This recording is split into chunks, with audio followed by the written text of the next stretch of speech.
Hey guys, Richie here from a small scale modeling channel called RW Hobbies. In this video, I'm going to give my top 5 tips of running a successful YouTube channel for my fellow content creators or people just thinking about starting a YouTube channel.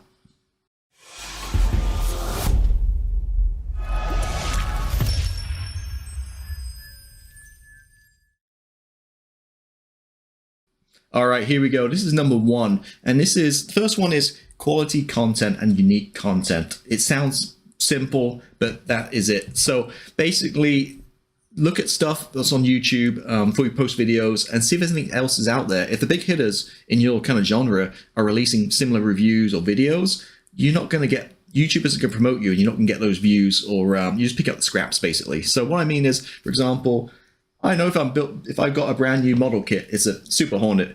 If nobody else has done a review of it, sure, do one, get one out there. That's unique content. But if there's 6 other people with high subscriber counts have that same review, you're not going to get any views from people because then it goes to a higher level. YouTube's going to promote the other videos and you're not going to get any views. So be unique with your content. Try to find stuff nobody else has done out there. And that's probably a recipe for success. Example I'll give, I did a Meng Super Hornet when it first came out, 48 scale Super Hornet about a year ago when it first came out. I got it from China kind of early for everybody else. So I knocked out review and got a lot of views, and I did a build series immediately, I think 8-part build series. And that gained a lot of interest because people wanted to see a brand new product. People wanted to see how it went together. Nobody else had done it before. And that probably got me about 500 to 1,000 subscribers, that one build series alone. So that's number 1. Number 2 is good quality. So lighting, sound, and visual. Now, probably the most important out of all that is probably lighting, like good lighting. And you don't have to spend a ton of money on that either. Like I've got, well, off camera here, but you get LED panels for like 20, 30 bucks off Amazon. And it's just having bright lighting, a lot of bright lights. Ideally, if you film during the day, you got natural light as well to accentuate the lighting. But nighttime, you obviously need a lot more lights. But good quality lighting, sound. Now, iPhones can do pretty good sound, but really you need probably a good microphone. I've been struggling with that recently. My settings are all out, but still trying to dial in the sound. And then the third part is the visual. Now, face the camera, iPhone, it's an iPhone I'm filming on, do great cameras, but if you want any form of detail, you need like a camcorder.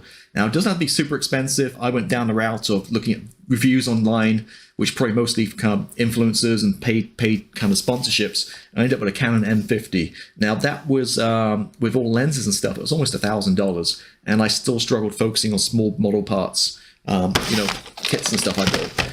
I sold that on eBay, and I went to Canon and got a H800, I think, is a camcorder for like $180 refurbished, like certified refurbished from the Canon website.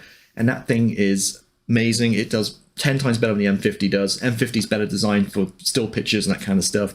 For close-ups, it focuses amazingly. It's just a really great package, and it's a fraction of the price. So just looking around, that kind of thing. But it's important to have good quality visual, audio and lighting, that kind of stuff. Just make your videos look good. All right, the third one is consistency. YouTube loves consistency, part of the algorithm. So if you have YouTube Studio, which you should have if you're a content creator, you can schedule your videos. Now, my thing is I release a video every Friday at 11:45 UK time. And that's because I know from my analytics and in general, people like to watch my videos on a Friday lunchtime, like they're off lunchtime eating the sandwiches, whatever. They like to watch a quick 20-30 minute video. And if not, it's there waiting for them over the weekend. So Friday, 11:45 UK time is my kind of peak time. And I just schedule them. So I film more in advance, build them up, and then have a pipeline, and they just automatically drop at 11:45 on that Friday. YouTube love the consistency. Doesn't have to be weekly, but if you do it monthly update or a bi-weekly, whatever it is, just keep it consistent. Don't do a video and then wait 3 months, do another video, wait 5 months, do another video. YouTube doesn't like that. So keep the same pattern and consistency going. All right, number 4, you've got to be personable and you've got to do face to camera to succeed in YouTube. Now, if you're late 40s, you live in your parents' basement your whole life, and you're a huge introvert and you hate talking to people and stuff, this probably isn't for you. You've got to be able to be sociable, you've got to be able to communicate with people, you've got to be able to talk to the camera, and that's, people buy the videos based upon your personality. Well, not buy, but watch your videos based upon your personality. It's key. You've got to have some kind of personality and sense of humor, and you're going to gain people want to watch it. If somebody's very boring and monotone, they're not going to watch your videos. So just sounds harsh, but that's what it is. So number 4 is really just, you got to be personable and comfortable on camera.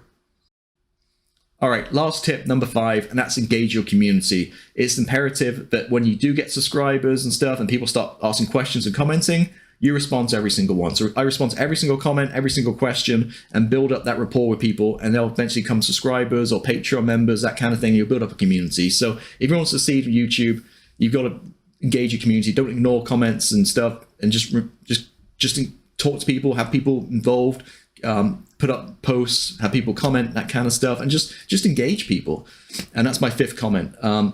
Last one I would say is part of that is YouTube, you need a thick skin. You will get trolls, you'll get haters, and the best way to do that is they want a reaction, so just don't respond to them. Just delete the comment and block them. Done. Move on. That's all you need to do. You don't respond back, because that's what they want. They want a reaction. So that's how you handle trolls.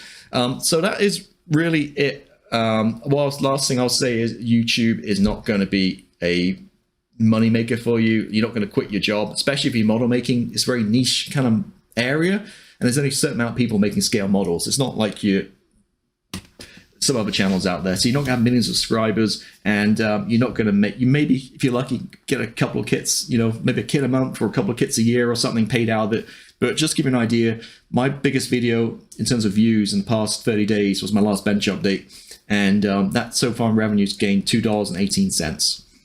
For all that work, $2.18, and that's taxable income. So you've got to file a tax return and pay the government tax on that as well. So it's not a huge moneymaker. You're doing this for the hobby, for love of cinematography, keeping a log of your work, that kind of stuff. It's not. Don't get into YouTube thinking it's going to make money, because it's not. It's not at all. And that is it. That's my few tips, short and sweet. My top 5 tips for YouTube content creators. If you have any questions or any of your own, put them in the comments below. I'm happy to answer them. In the meantime, have a great week, a great weekend, and I'll see you next time. Bye.